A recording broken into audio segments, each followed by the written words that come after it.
Good afternoon. Good afternoon, beautiful people. This is the show about tomorrow.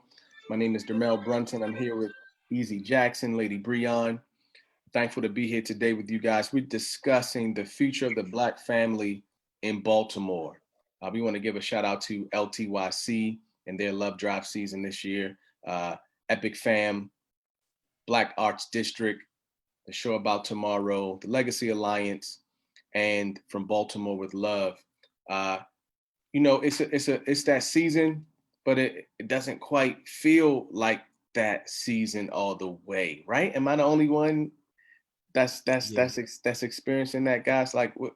No, it definitely, I feel like this is the season where people come together. This is the season where people, migrate home. This is the season where you go see the relatives that you haven't seen all year. And because all those things are prohibited, it doesn't feel like the season at all. Yeah, yeah, yeah. Yeah, my daughter thinks that Christmas is canceled, so I open I opened one of her gifts the other night for her. I was like Oh, I was like, "What you think?" And she was like, "Christmas is canceled. Let's just get this over with now." oh no. I think the concern, the question I have is, you know, we got to find opportunities for self care and to laugh and talk about where we are and to really change the energy around it. You know what I'm saying? Because it feels like the energy is, disheartened. And, but, people are still anticipating the next year. And so I've often heard people, maybe for now 6 months, say things like, man, I'm tired of 2020. I wish 2020 just end. I just, this, but once 2021 comes in the next, 25 days, we still going to be where we are. And And yeah, I so, mean, 2019 ended with everybody being like, "Yes, 2019 is over. 2020 is coming." right. I personally had a good 2019. So I think for me, and I think a lot of people this year in particular has hit people hard because if you worked up towards something and then it's just like, you know what I mean? That's a blow. But I feel you, like as the year's closing out, I'm starting to look at it that way. Like, 2021 is going to come and things aren't really changing. You know what I Yeah. mean? The Yeah. only thing that can really change is our outlook and our narrative around the year, Our and the mentality. times and what's going on and how we bounce back. Stories of bouncing back, Yeah. I think, is what Yeah. everybody needs in the world right now. Yeah. Yeah. I Yeah. heard, I was watching it was like a little GIF, I guess you call it. And this is totally not in the spirit of what y'all talk about right now, but I thought it was hilarious. So it was like at the top it said, what if on the last day of December and you see the woman counting down like 3, 2, 1, and then a Mortal Kombat voice come in like round 2. Like, what if 2021 is just like 2020 all over again? What are That's people what I'm gonna do? saying. Because And I thought it was hilarious because I just feel like at the end of the day, struggles happen. Like the plan is not to plan at all. Sometimes it's kind of like right. you have to be like determined and malleable enough to like just undo the things that you plan sometimes because it doesn't always work that way. And I know that a global pandemic is very different than like a shift in plans, but I just feel like the type of resilience that people have learned in 2020 and like their capacity for overcoming is like something to treasure and marvel at. And also, I think that 2020 has taught us to be grateful for some of the things that we definitely took for granted. Yeah. And Yeah. so it's just like, yeah, we don't know what 2021 is going to look like, but I'm not yet celebrating like, oh, 2020 is over, because I just don't think about years that way. I'm like, okay, yeah, it's the end of this calendar year that white people said was important. But like linear time is kind of dumb. I don't know what we're talking about. Right. Right. Right. Right. It's, we create these margins of, celebration and monument, accountability. But I think that's the question I have is, if things are the same coming into a new year, a clock striking 12 doesn't change you inward no more than making a New Year's resolution does if you don't have any action, right? So hope still is Right. needed, faith is still needed, love and action still needed, even with, you know, things being different. If you're just tuning in, this is the show about tomorrow, where we discuss the future of the Black family in Baltimore. We love Baltimore. We believe that it is a city of rich culture, love, genuine unity, beautiful city of neighborhoods. And it's on our hearts daily to figure out ways to uh, and better our folks, our city. We had an opportunity today that we thought we were going to have a guest to provide some inspiration to the residents of Baltimore through her journey on The Voice, NBC's The Voice, and give some inspiration to other budding artists. Miss Tamara Jade, we apologize if you're tuning in for Miss Tamara Jade. We just got word that she is under production. They had an emergency call of production for the show. You guys know that they are still filming that show live out of Los Angeles.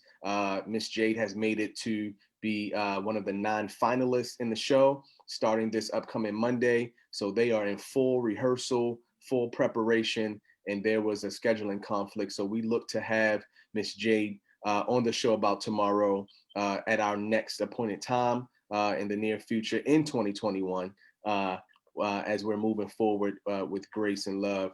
So I just wanted to send that out there to you guys. We're talking today about a few things. The first thing we want to talk about, and we were hoping to have some outside input, but it's always beautiful to have folks that are homegrown to really talk about the trajectory of the state of Baltimore and how Baltimore is doing, right?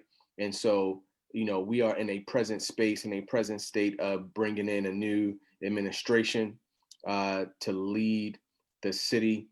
And we want to support this administration in every possible way we can on every level in the city to really bring about a fresh change and a fresh momentum to the people of Baltimore. What do you, Easy? Tell me some more about what you're thinking on how this new administration can really get going and get his teeth synced into the meat of what Baltimore needs.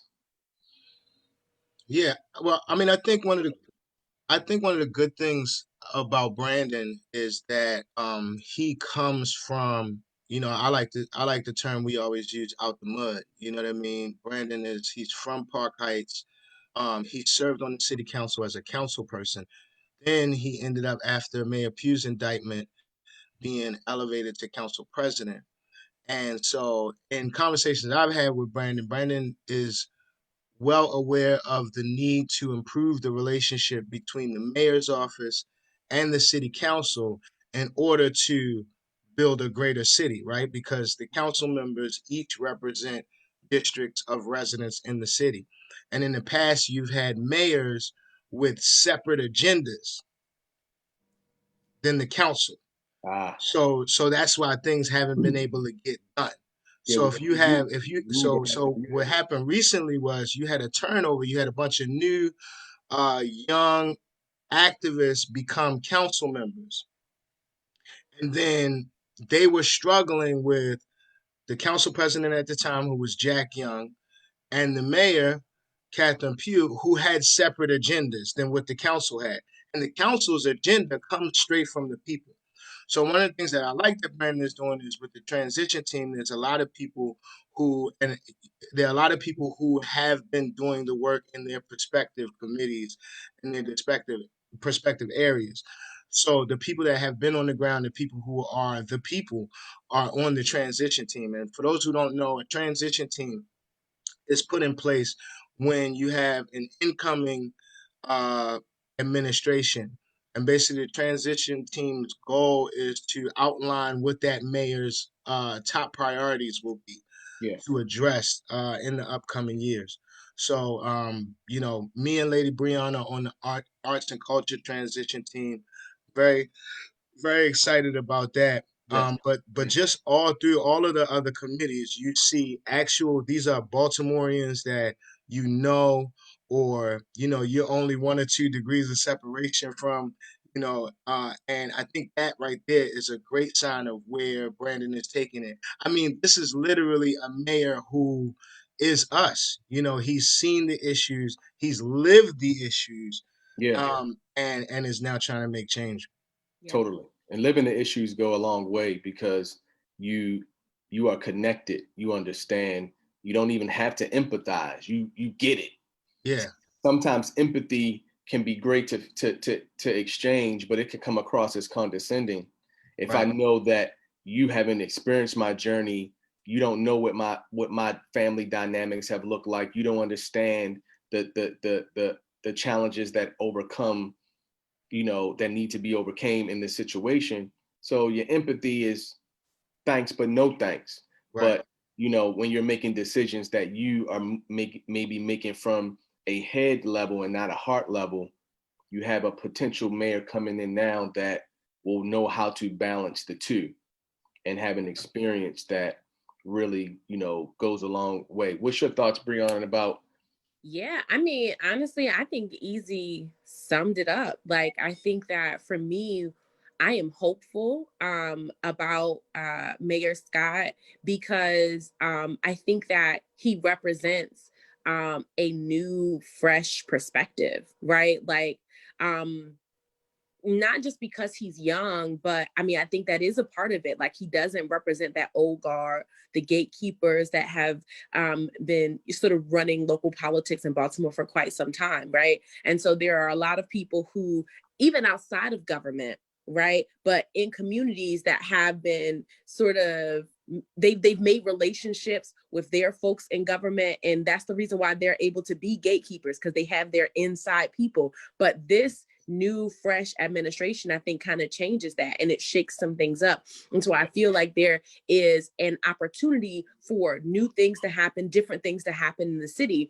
And I also, like Easy said, I like the idea that Brandon's previous position was on the city council, right? Both as a city councilman and then city council president. And that's important because when you think about like the city council members, like these are the people you call when you need a new speed bump on your street, when you like for the small community based things to make your life healthier, more viable, right? Like these are the people you call. These are the people who come and sit through community meeting after community meeting after community meeting to hear what's actually happening on the ground. So to have somebody like that, right, at the highest level, now I think kind of changes, right, what the focus will be, and the intentionality and how community can be served. And not to say that Brandon will be perfect, but I think it is an opportunity for things that have been overlooked or things that have been done a particular kind of way to be changed. And I'm also hoping that there will be some shifts in the city's budget, how things are allocated, Sure. because I think there is definitely some room. I mean, we've been talking about the defund, the police movement for some time now. And I think it presents an opportunity to really change how are we allocating money as a moral statement. Like, what is most important to the city of Baltimore, cities across the United States, but thinking about Baltimore, Yeah. right? How do we use our budgets as a moral statement to say this is what is most important to us?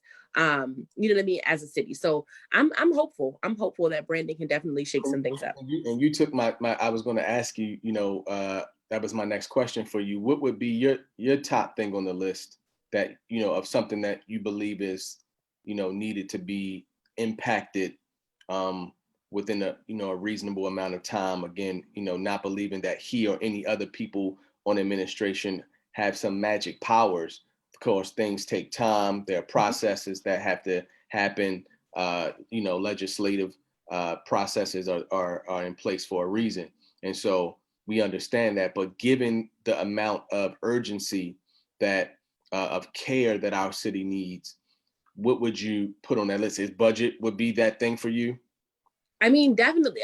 I think that having a serious review, because I mean, when you think about government, it's such a slow moving monstrous entity. Like things do not change often. I mean, even if you just look at, you ever tried to put in for a permit in this city? Yeah. Yeah. I mean, things are so antiquated. They Yep. are so backwards, Yes. so old school, right? And so I think that is So much indicative. so that it almost creates this weird layer of mystery. It's like, Yes. is it really happening? Is it like, Yes. it feels, yeah, you're right. Yeah. And so, not with the lack of transparency and the way in which things are just very slow moving and slow to change, right? I would just hope that with so much new energy, right? You talked about Easy, the groundswell of young, activist support or candidates on the city council. We talk about Brandon Scott. Like with all of these people, new and fresh, question some things. I'm hoping they're coming with all of the skepticism, because that is the only way that policies get changed, that processes get changed for the better. Like sometimes you just need to update it. It's no reason why there are policies and practices and procedures in place that have not been visited for 30 or 40 years. It's crazy. We were talking about, I think it was the zoning code. I was a part of the planning academy. I guess it's 2 years ago now, almost. And they were saying that they redid the zoning code, and the last time they looked at it was like early 70s or something. I'm like, but this is the zoning code for the entire city, meaning you can't put a building in a particular place unless the city says this is what this area should be for. The city changes rapidly, so why wouldn't the zoning code, be updated with the city? It's just, I digress, but but you know how Reservoir Hill, like not Drew Hill Park, the big reservoir around Drew Hill Park, right? How they're right now, like doing that. That was a clear example of that. For 10 years, the city had been paying fines for the way that they were running the reservoir. Like the reservoir was supposed to be, there was supposed to be like new tanks put in the ground, and it wasn't, the water wasn't supposed to be just sitting there. And so for 10 years, the city was just paying the fine instead of fixing the problem. And these fines are massive. It's not like it Yeah, ain't no, our it's level. yeah, it's It like ain't it's our like level fines. yeah, no, it's like thousands of dollars a year. And then so that's one of and these are things that I think my biggest thing I'm trying to get people to do, especially residents of the city, is pay more attention to your city council, because because they, everything that they have so much effect on your everyday life in the decisions that they're making, and you don't even know it. So when they say, well, we don't have money, what the new councilman came in and found out was, oh, the city hasn't been audited. And then they started looking at all of these things that the city had just been paying. So it's like, oh, well, this is why we don't have money, because you know what I mean? You're just doing this every year, and you don't have to do that. Out of habit. Out of Yeah. habit. Yeah. Because if there's nobody who comes in with the skepticism, the fine-tooth comb, and what's remarkable is that when you get money from the city, homie, when you get a grant from the city, oh, they on you. They want to know how every dollar and cent was spent. They want invoices, Yep. and they want pay stubs, and I mean the Report. level of documentation that Yeah. the city requires, and the amount of steps you have to go through to even get the money itself. I mean, the Baltimore City Children and Youth Fund is a prime example. A lot of those organizations that received those dollars was like, I almost want to give it back because it was so difficult, the reporting. So to think that the city requires so much of people doing good work on behalf of the city and in the city, but hasn't taken the same approach to their own books is laughable. Yeah. So that's my point. Like, my hope is new people will see stuff and be like, well, why do we do it this way? Who says it has to be this way? When's the last time we looked at these books? Like, I'm just hoping that's what I mean by new, fresh energy. Yeah. I do. I'm always big on us, though, making sure, and I think we all were there, like ground level at post Freddie Gray. And I think it's important to acknowledge our progress. I think that if we look at the history of Baltimore and you take out the uprising, you don't have the city council you have now. You don't have the voter turnout that we have now. You don't have the transparency that we have now. You don't have the indictments that have happened that you have now. You don't have this public. You definitely don't have the police oversight that we have now. You know what I mean? All of these things are works in progress. And I think, Mm-hmm. the more we push that and, tell people, look, pay attention to what's going on locally. We can get distracted by Trump and Biden all Mm-hmm. day. But meanwhile, they over here doing whatever they want to do right down the Mm-hmm. street from you, right down the street from you. One bus Yeah. ride Yeah. downtown. Right. They are doing everything that, you know what I mean? So The I impact. agree. Yeah. What would your thing be, Easy, that as far as like looking at change in Baltimore, new administration, fresh blood, fresh energy, youthful energy? What do you believe is something that you would consider on your list of importance? defund the police. Okay. Defund the police. There. I don't know if you saw a few months ago. There was a chart that got put out of where money is allocated, and it's like schools, recreation parks, all this stuff, and it's like police. The budget is like 5 times. It's more. It was more than 5 times. Yeah, it's like 10 times more than anything else, and we still murder rate has not gone down, crime has not gone down. You got all this corruption in the department, like gun trace task force. A national study just came out that said that police took more from people in 2019 than burglaries Wow. nationally. Do you mean in like seizures or? In seizures, they included seizures and unlawful, Wow. yeah.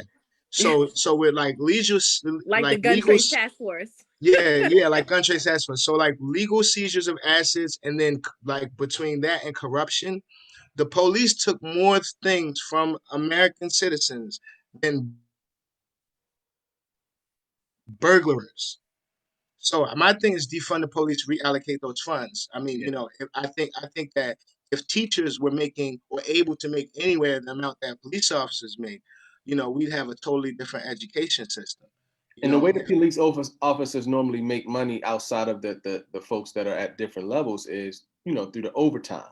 right, Mm-hmm. It's really right. because the salaries themselves are Not that great, right. but they, Which, but which they, which also is an issue that's a larger issue, which I believe causes a lot of the corruption in most police forces in our country, especially cities like Baltimore, is that these police are putting their life on the line every day. They out there, they doing, they are the first person any three of us would call if we had an emergency. We dialing 911, right? Mhm. And so, but they don't really make that much money. And so with all the corruption that's offered, you're going to have a big chunk of not everybody, but a big chunk of folks participating in that for Yeah. the purpose of monetary gain, which is heartbreaking.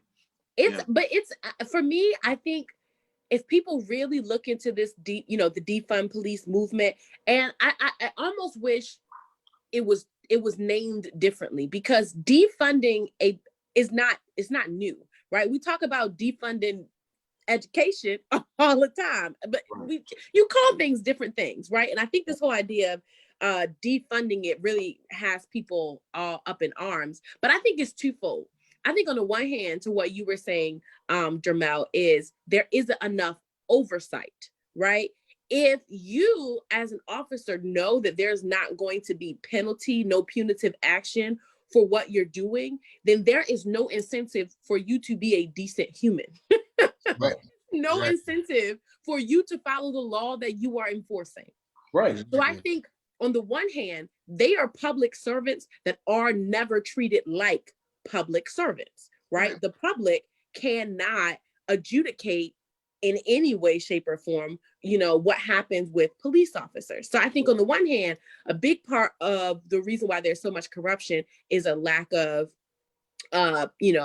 penalty or punitive response. Yeah. It's his I own. mean, It's part of his own role. defunding is there's a large part of the budget that's just for having lawyers Mm-hmm. Mm-hmm. for when the officers get sued.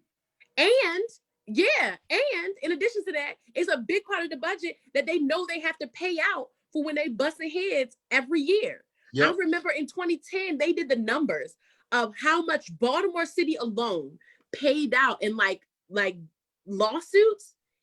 It was an astronomical number.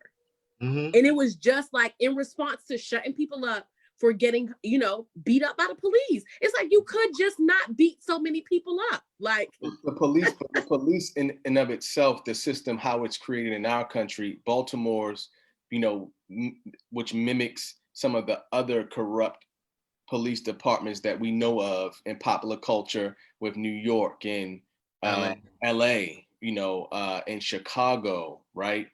Infamous. Philly has some infamy around theirs. Detroit has some infamy around theirs. Boston is probably top 3. One of the, like I was racist, and it's its own world, almost like the Roman Catholic Church. It's like they have so much power because, like you said, Breon, everything is handled internally. Yeah. They're public servants that get this private protection. It's its own universe. Like if you are a part of the Catholic Church or work for that, I mean, the Vatican, that whole that move, it's the same mentality. It's like everything happens inside.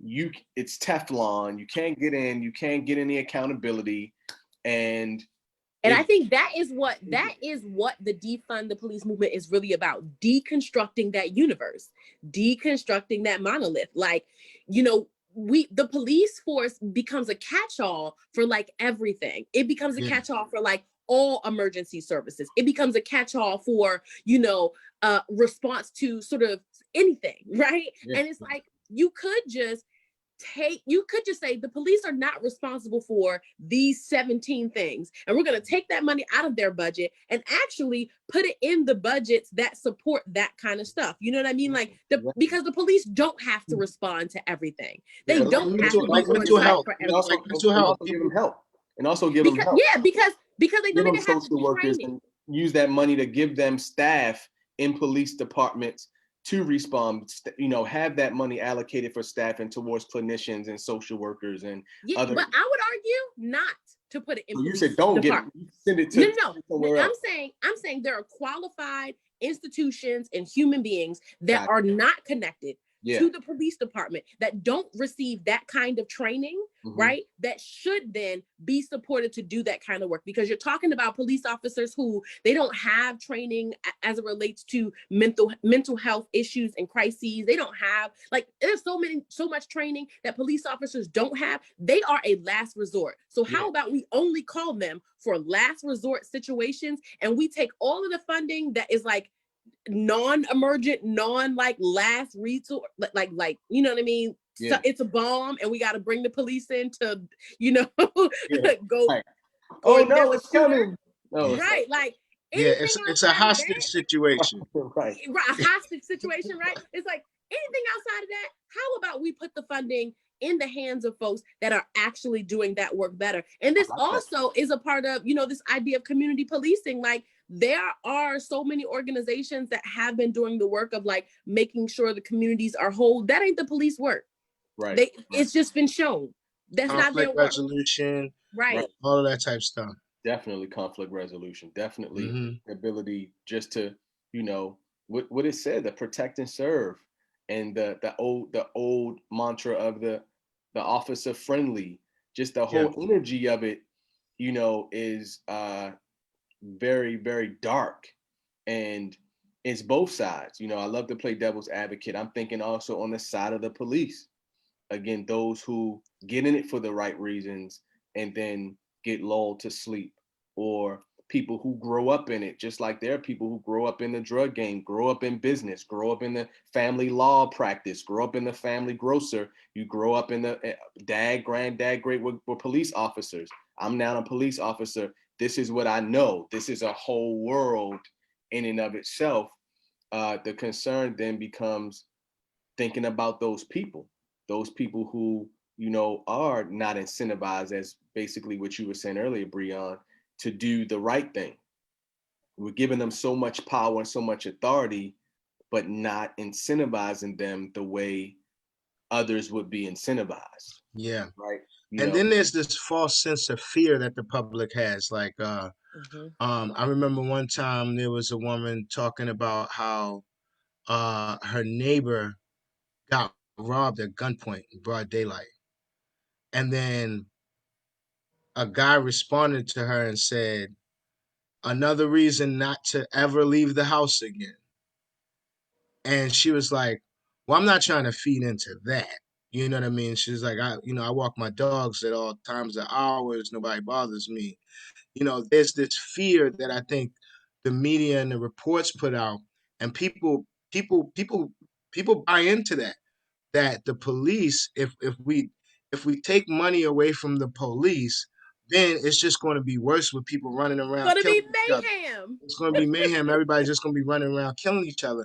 And I think we discredit our own ability to take care of our own communities. You know what I yeah, mean? I think we have built up this reliance upon, yeah. yeah, and then that's why it's so heartbreaking and so shocking when you call the police for help and then somebody ends up dead. It's like, damn, I trusted you. I thought you was going to show up and look out. You know what I Right. mean? But really, you have an unqualified, untrained human. I'm gonna tell a story real quick.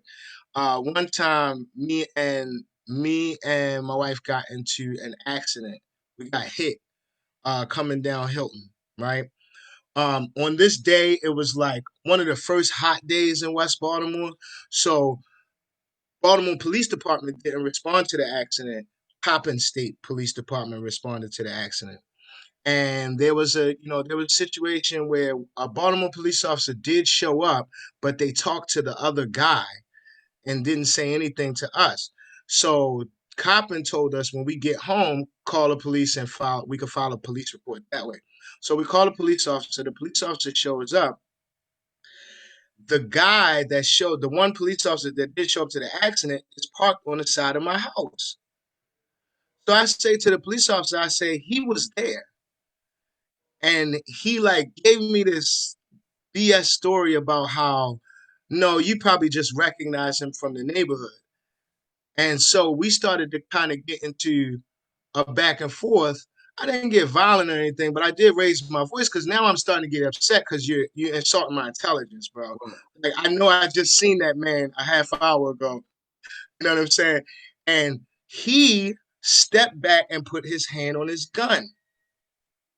Now, I don't have no gun on me. I'm sitting on the porch. My kids are running around. I told him, I said, you know what? I said, bro, I know you've had a stressful day. Never mind. We'll call somebody else. Right. And right at that moment, he took his hand off his gun. He calmed down. He took our police report. A week later, my wife was driving and her light was out. Mhm. He pulled her over, recognized her, escorted her to the house, and then jumped out the car and walked over to shake my hand. He said, "Hey, I'm Officer So and So. I came here." He said, "I just want to say thank you because that day was very stressful, and I apologize for reacting the way I did, but it Mhm. was a crazy stressful day, and I appreciate you for recognizing that. And I hope you're not, still upset with me." And I was like, wow, that moment right there for me, Yeah, because I've had a lot of terrible experiences with the police growing up.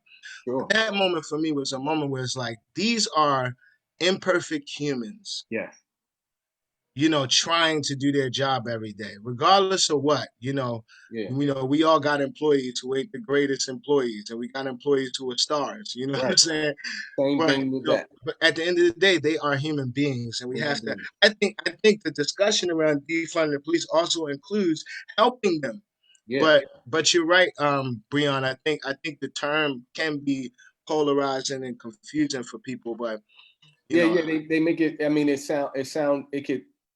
We might need to find some synonyms, open up the SARS to make it sound softer, yeah, because so people it's more palatable for the people who again are in that world and have yeah, family members or think differently about how government and policing should be set up. right, So I think for most things, I think we should all take a unifying approach. How can we come together instead of be apart? Like, how can we find ways to find a common ground instead of keep pointing out the places where we don't agree? You know, let's come together and know that we all want to call 911 if we ever should need, and a police come out to handle whatever it is that we want them to handle, right? With ourselves, with our loved ones, with our children, whatever. Like, so the idea that they shouldn't exist or exist in different numbers, no, we have to have management and oversight. And something you said about it, Easy, when you compared them to teachers, I guess my thing would probably be if Breon's is budget accountability and transparency, yours is, you know, addressing the funds of the police and how they're allocated and giving them the tools that they need. Mine would probably be education, which unfortunately in my that would be one A. 1A would be the second one would be really economy and creation of jobs for people in the city. Yeah. Unfortunate thing about Baltimore though is the education is not directly under the authority of the political administration. So those individuals who are elected officials that are city council, that are the mayor in Baltimore, homegrown in the neighborhoods, in the community, don't immediately have jurisdiction to support the education system. However, Like Prince George's County has board officials that run every year, and you elect them to mhm, school board. and there's some, again, like you were saying, Breon, about there's some collective buy-in where, you know, the idea of democracy is that the people are governing really themselves. It's choices that we're all making that we believe in. And you have voting and you have systems and checks and balances to make sure things play out. But again, there's this level of slow moving, never making promises that creates a layer of distrust, that creates a layer of, you know, lack of productivity that I think we're on the cusp of Baltimore with breaking through. Like you said, Easy, with the type of folks that are important, we have to keep our hope. We have to keep our foot on the throttle, on the pedal. And I totally believe that Baltimore is the next entertainment and media epicenter. I think that it's going to be the place, just like Atlanta is in the South, Baltimore will be the next region in the Mid-Atlantic to support entertainment and media for Pennsylvania, Delaware, West Virginia, all of Maryland, DC, and Virginia.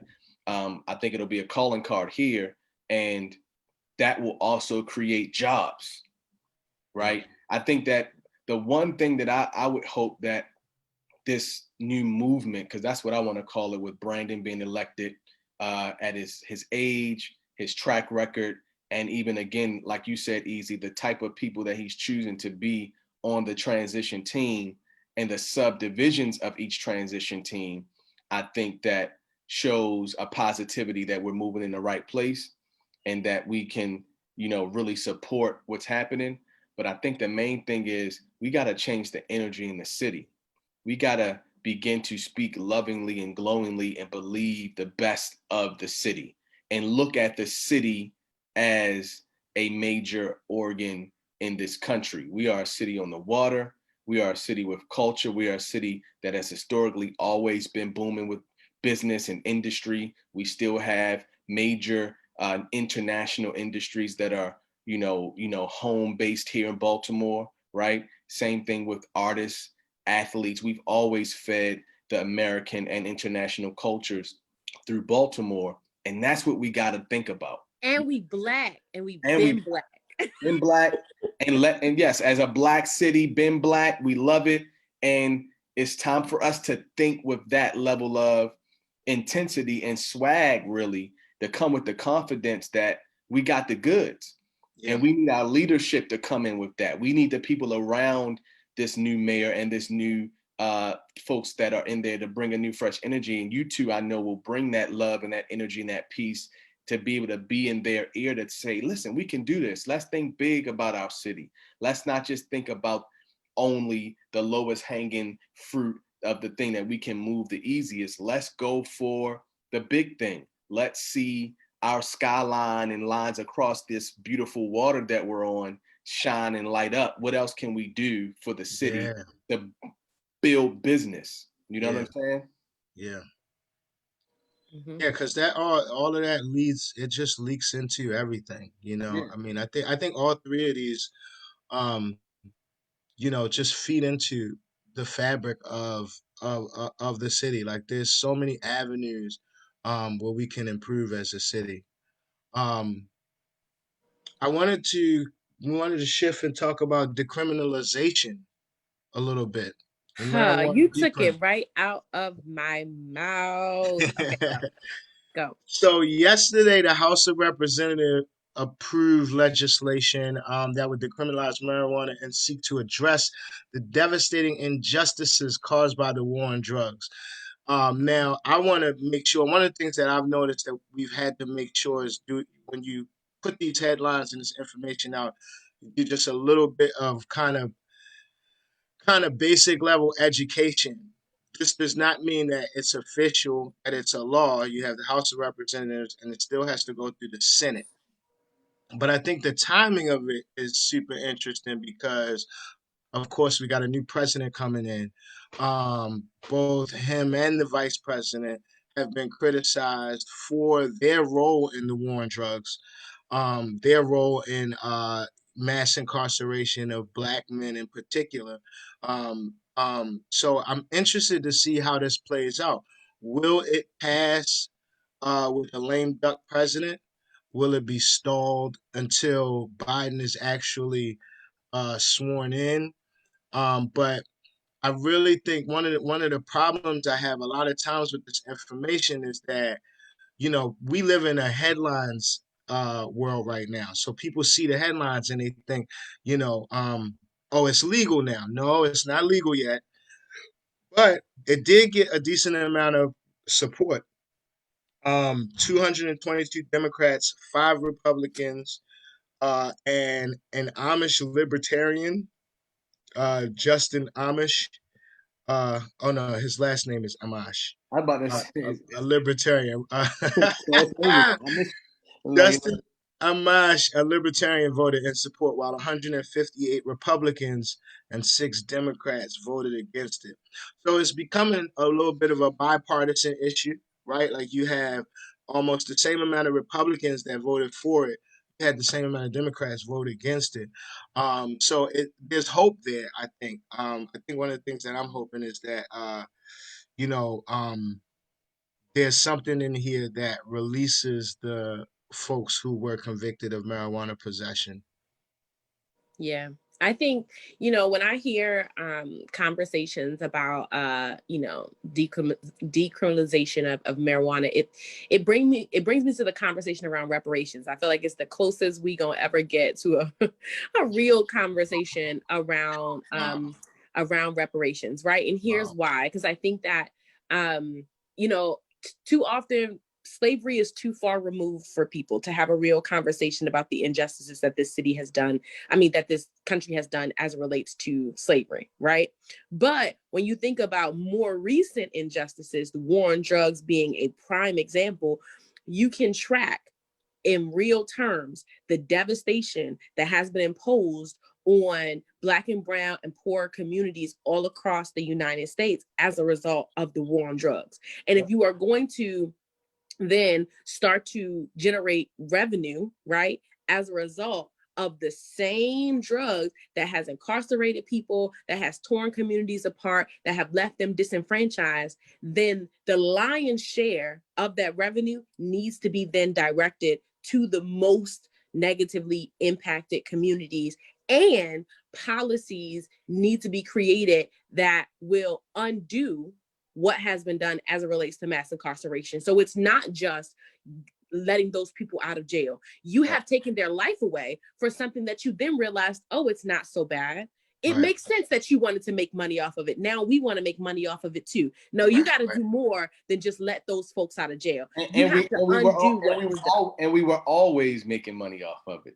We always made money off of it. We tried to pretend like it was something that arose in the community. Like I know several hustlers that have done some big numbers, and none of them own airplanes or poppy fields or opium Right. plants Right. or fields with marijuana. So it was coming in to the government because of the government. We know that. Right. And so we understand that that's in and of itself is, you know, a trickery of word usage. And you're right, Right. the reparations should definitely exist, because it's exactly what you're doing now. If the laws become passed, any person that's in jail because of that should immediately be released. Yeah. And I think for me, it's like, and of course we won't get everything that is being imagined, but I Right. think that it is nonsensical to only think about it as far as just letting people out of jail, or, you know what I mean, just saying, okay, from here on out, it's legal. Yeah. Right. Yeah. Because, you know, for me, it's a couple of things that come to mind. Okay, we know that institutional racism is still a thing. White supremacy is still a thing. So you told us we couldn't sell it on the corners. Are you now going to tell us we can't sell it in the dispensaries? Not acceptable. There needs to be, you know what I mean? As a part of this reparations, there needs to be a percentage, right? A quota, affirmative action, if you will, on these dispensaries, right? That need to be able to be owned and operated by Black folks, especially because those are the ones that were targeted by the war on drugs, right? When we talk about the communities that were impacted, right? If you know you have devastated these communities, what can you do to make sure that the children of those people, right, are benefited because their fathers or their mothers were taken away, right? Like, so we're talking about jobs, we're talking about education, all kinds of programs should be put in place and heavily funded, because y'all are going to make buku money from the revenue of legalizing it. So like, when I say the lion's share, I feel like there needs to be recompense. And if that's not what we're talking about, I just feel like we're doing it wrong, because it is no way that we can just decide, oh yeah, we're going to change how we doing things and let's forget about all the things we did in the past. What is that? And we got it's two things happening that, you know, we have two things happening. You know, we have the decriminalization of it, but then we also have legalization, right? Which, you know, are running different paths, because that legalization, again, where you taxing it now and making additional bread on the top of the bread you were already making, because let's keep it 100, the underground gonna always exist. You know, legalization has not stopped the fact that underground marijuana gets moved, right? That doesn't, you know what I'm saying? Like, that's not going to stop it, right? Because every person is not going to apply. The process is still going to be that you apply if it's open for recreational, where you can get it, and if it's not coming through the track on the underground as much, then they're trying to cut up how the money's being routed, like you're talking about, Breon. So then put that money, but then the decriminalization of it is, yes, these people, recent and previous history that you have, like you said, messed up their lives, right? Messed up the family unit, taking them from their homes and their kids. It's more than money, right? It's more than that. What else can be done to bring just recompense to that decision-making process that pushed through? Because we give a lot of energy historically to Ronald Reagan for that, and we made ourselves believe that when Clinton and Gore got in 92, that there was something different, but they took that thing and ramped it up just in a different way. Yeah, and they to me, like this with a smile on their faces, like this is not something that we're going to do for you guys, but we believe that all of these people around here to deal with, Hillary, tell me, is right here. Right. Feel like I'm not doing a bad thing. It's so, and it's crazy because one thing that you just said, like the different paths of decriminalization versus legalization, I think that's really interesting, and I think it's important to make note of, because the truth is the only thing that decriminalization of marijuana is doing is that you're not going to be arrested for having it, right? Like, you can walk down the street and have it and won't necessarily be arrested as a result, right? But like for me, the problem is it really doesn't change. Like when you talk about this underground, right? That doesn't change, because if the new policy says you can only sell it based on these parameters, then that still means a boatload of people can be arrested in the same way they were before. You just put new stipulations on how you can arrest people. You just created a new war on drugs, right? Like a new, right? Because it's like, now we talking about tax evasion, and now we talking about, you know what I mean, selling without a license, or now we're talking about all the things that people get arrested for just the business side of things, right? Blue collar criminals, if you will. So white collar, whatever color. Because the legalization, because look, here we go again, legalizing it, right? And then now this is what happened in Maryland. It got legalized, and then everybody who got a medical marijuana license was all white. So then they had to go back to the table because they were only allocated to be able to have a certain amount of licenses in the state of Maryland. So then they had to go back to the table and increase the number of licenses and open up the availability of information. Right. Because once this is, again, like you said, white supremacy in the play, right? Look, y'all, we about to legalize this. As soon as we hit the button, go get your license. Yes. You know what I'm saying? But then you got all these black businesses over here who don't know, or have to go through all kind of other loops and, you know what I mean, things to get their license. So it's like they're always going to look out for their interests, and we got to stay on top of it and look out for ours and pay attention, you know what I mean, to what's happening. And the other thing that concerns me, and I think for our last thing that we want to talk about today probably is just, again, taking it back to the end of the year, the season, the fact that folks are not together like we normally should. We have to really intentionalize our self-care. Again, this is the show about tomorrow. We discuss the future of the Black family of Baltimore. One of the pieces that will always create a thriving Baltimore is its Black people and its African American population. And the one thing that keeps us thriving for the next generation is that we have to, take care of ourselves physically, do our best to eat right, our diet, our exercise, our wellness, our self-care, for that. And so for me, the thing about the legal of it is, just like alcohol, just like cigarettes are both accessible and you can purchase them after a certain age, right? Supposedly, we know that that's not right. So, and you can get them. I'm still interested in, from a place of an educator, who's a part of an educational organization, LTYC. We need to figure out ways to still educate our children about drugs as a whole, inclusive of marijuana, even though it's become more popular, because frontal lobe is still not developed until you're 25.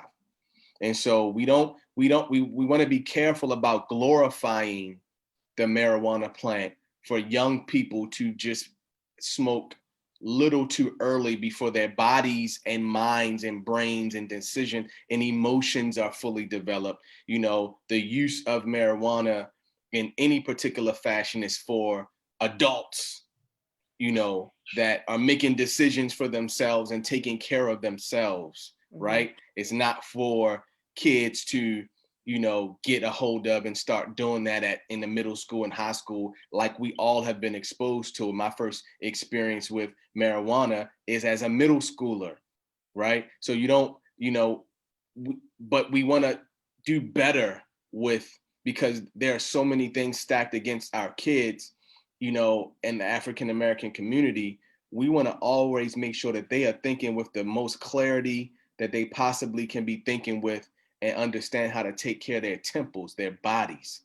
Yeah. Right? I think a lot of people don't realize that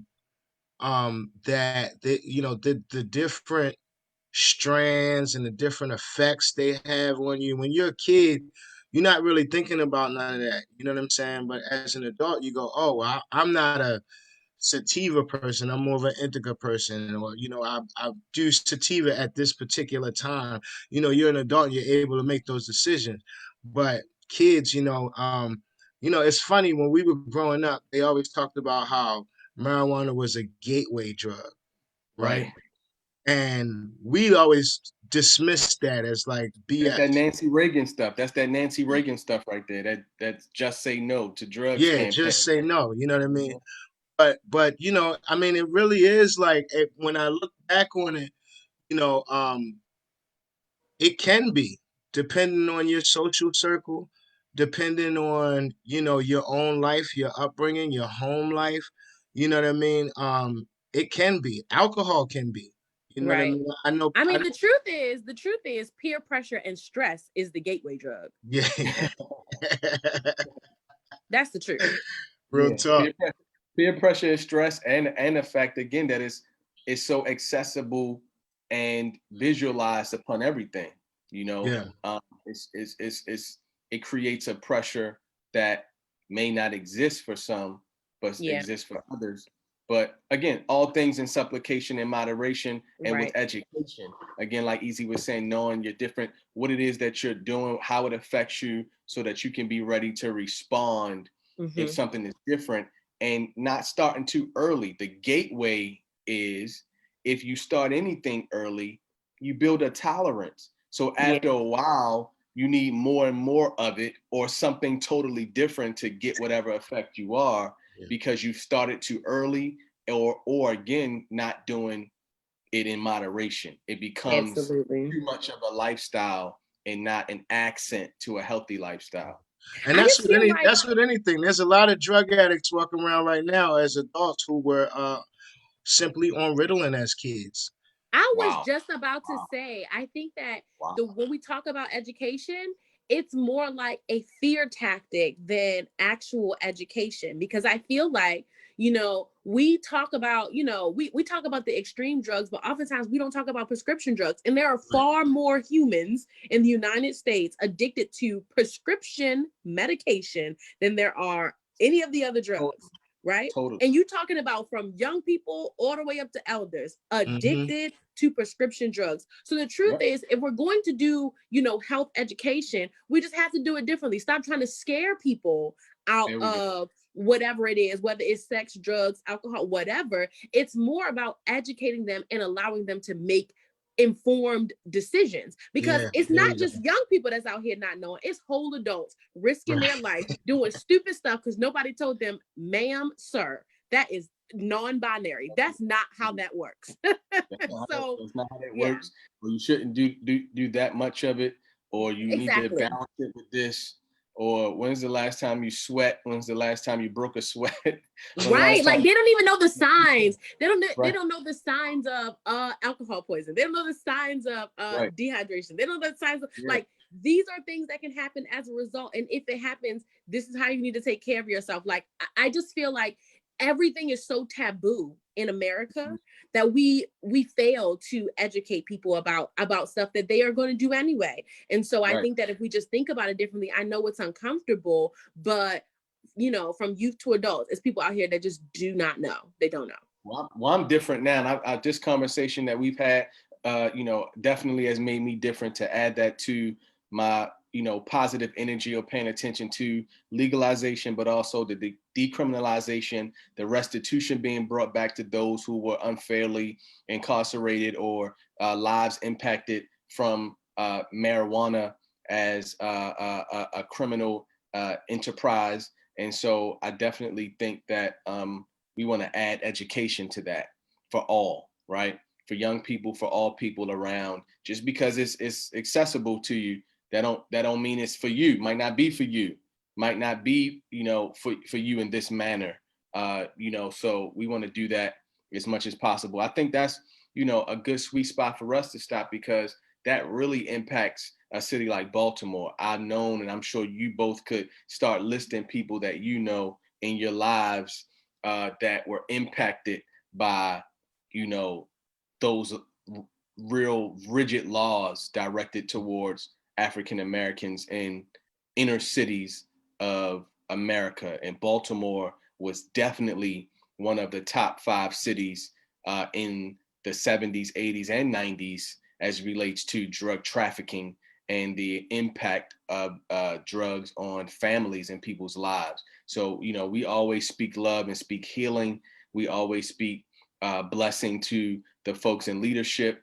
And, hopefully, we'll have an opportunity to rejoice because of some righteous changes that will happen in the city, in the areas that the city needs it the most. And so, folks like all of us have to do our best to keep pushing along with positivity and graciousness.